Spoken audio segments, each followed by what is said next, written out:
What's going on, everybody? Good afternoon. Hope you guys are doing well today. It is Friday. We are almost to the weekend. It's going to be a little bit of a weird weekend because there's not going to be any Huskies football because they play today, and there won't be any Seahawks football because they play on Monday.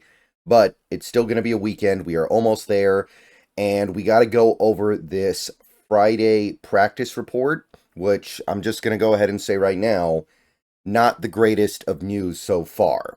This video is powered by BetUS, more on them in a couple of minutes here. But yeah, this video is going to be all about this practice report for Friday. This is not the final practice report. Remember, we are also going to get one tomorrow because the game is on Monday. So the final practice report is on Saturday. So we can get good news tomorrow. But as of right now, people are not going to be overly thrilled by what they see on this report. So before we get into all of that, though, I do want to shout out one thing. As of a couple of hours ago, I hit 18,400 subscribers on the YouTube channel. 18,400 was my end of month goal for September. So we got there. So I want to say thank you to everybody who is subscribed to this channel, whether or not you subscribed this month or in a previous month or at any time over the last many, many years I've run this channel. So we got there. Now, the Monday, the game day, is the final day of the month.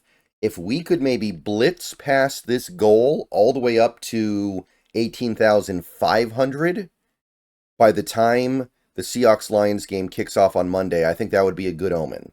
So, if you're watching this video and you're not subscribed, please consider doing so. Click the like button on this video as well. Click the bell for notifications.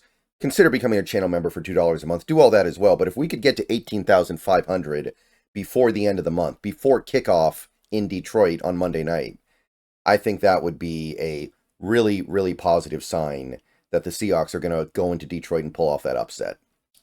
But yeah, that's what's going on. Thank you to everybody for that. So back to this injury report courtesy of Greg Bell on X. You can already kind of see the bad news, right? The one positive development today, well, okay, first, let me lead off with this. Today was a walkthrough. We had a walkthrough today.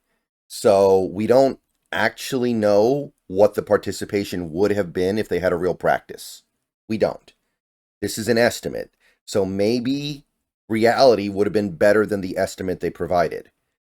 That being said, though, the estimate they provided was not super encouraging, right? The only guy who made it off the DNP list was Anthony Bradford, who I know some people in the comments are going to say that's the guy I didn't want to make it off the DNP. Jerome Baker still estimated to be out with the hamstring injury. Boye Mafe still not participating with the knee injury. Leonard Williams not participating with the ribs injury. And Uchenna Nwosu, this would be the big one. This would be the really sad one because there was a lot of hype around him being able to play this week, not participating with the knee injury. Now, we still have tomorrow. By the way, I'm not even talking about Byron Murphy, really, because I think we all know he's out this week. They've basically admitted it. So I'm not even really thinking about Byron Murphy, but these other guys, I just really hope they're ready to go by Monday night. And I hope that extra day maybe pushes them over the edge. I'm not that worried about Mafe personally, just because he did play in full last week and play fine. But I thought for sure that by today we'd get better news on Leonard Williams or Nwosu or Baker. So, not thrilled with what's going on here. Like I said, the one guy who made it off DNP was Bradford, and he was actually a full participant, so he's obviously fine. But again, while I don't necessarily agree, there are going to be plenty of people in the comments who say something like, oh, well, I wish he was still not participating because then he wouldn't play. So, some people are going to even say that's not good news. All right, so that's the DNP list. Not super encouraging. Before we go any further, I want to tell you about my friends over at BetUS. You can head on over to BetUS right now and use their sportsbook to throw down some wagers. And the way things are shaping up this weekend, the Seattle Seahawks are going to need some serious offensive output against the Detroit Lions. They're going to need to put up big numbers, and they're going to need their playmakers on offense to show up in the worst way because our defense might not have the full arsenal of players to really stifle that Detroit offense. So you can bet on Geno Smith going over 244 yards. You can bet on DK Metcalf going over 62.5 yards. You can bet on Tyler Lockett going over 43.5 yards. You can get minus 118, minus 1, about minus 115 on all of these bets right now. Head on over to BetUS, check out their prop builder. A lot of fun you can have over there betting on over-unders, on individual performances. You can bet on pretty much anything in sports. Right now, you enter the promo code YouTube150. You get a 150% deposit bonus on your first deposit up to $2,000. And you also get 125% deposit bonus on your second and third deposits. So check out BetUS, best sportsbook on the internet. Okay, so back to the injury report. Limited participation, mostly as expected. Noah Fant limited. I'm sure he's going to play. Ken Walker did not backtrack, so that's good, right? Limited participation with the oblique. That's an indication that he's good to go. Pharaoh Brown still limited, but I imagine that he's going to play. Jonathan Hankins limited. I hope he plays because we're going to need him with the way things are shaping up. And Tyrell Dodson did take a step back, but that could easily be because he's just kind of getting a day off of sorts. And again, remember, this is an estimate, so it doesn't even really matter on that level that much. But Dodson was limited after being listed as full yesterday. That could be bad news, I guess, but I feel like if it was really bad news, they'd list him in DNP. That would have me a little bit more concerned. So that's it for limited. You can see that Derek Hall made his way off the limited list. He is now listed as a full participant. And so did Laken Tomlinson. He is now listed as a full participant. So some good news, right? You look at the full participation list. Bradford, Tomlinson, and Hall are fine. Now, Bradford and Tomlinson not playing well when they are healthy, so people won't be thrilled about that necessarily, but whatever little you think of them, the coaching staff is telling you that's the best we got. So Derek Hall, I think we're all pretty happy to see that he's fine now, so he's ready to go. And you've got a lot of the same names you had yesterday. You've got Lockett, like you did yesterday. Bobo. You got Metcalf. You got Russell. You got Kenny McIntosh. And you got Kayvon Wallace. So very few players. Actually, nobody actually made it off the injury list completely, which is discouraging.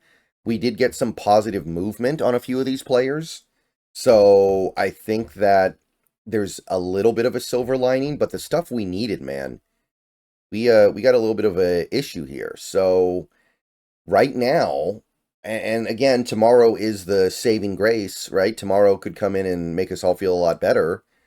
This is not what I was hoping for, and this is not what's going to encourage people to believe that the Seahawks are going to be able to pull off the upset in Detroit on Monday night. So that is the Seahawks side of things. Let's go to the Detroit side of things where, yeah, things got a lot better. Things got a lot better. So DNP, Melifonwu is still out, and I think at this point probably will not play.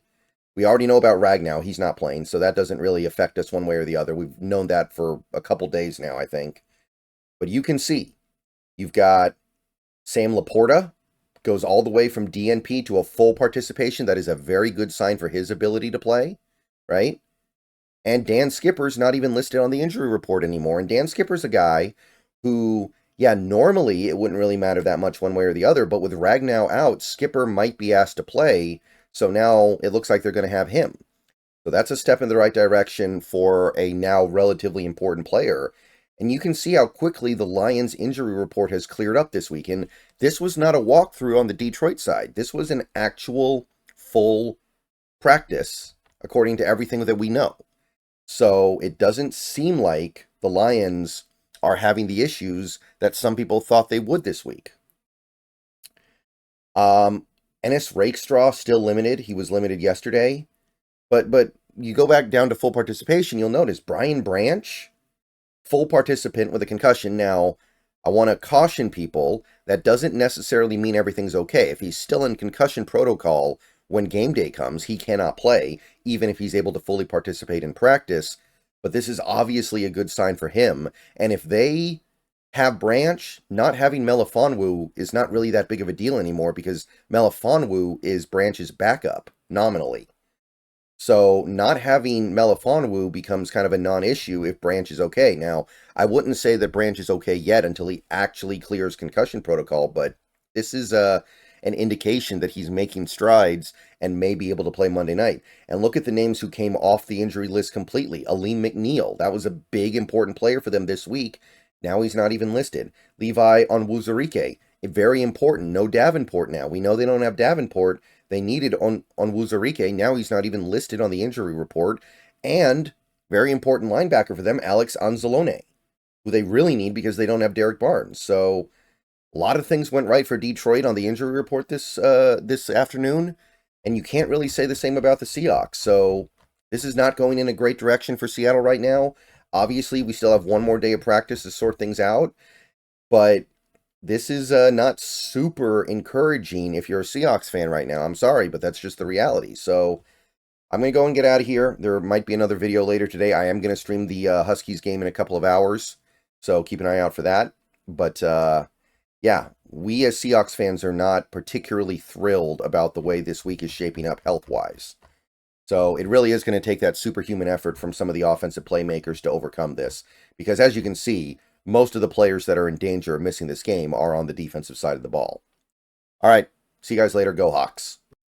And once again, I want to thank BetUS for sponsoring this video. Remember, always gamble responsibly.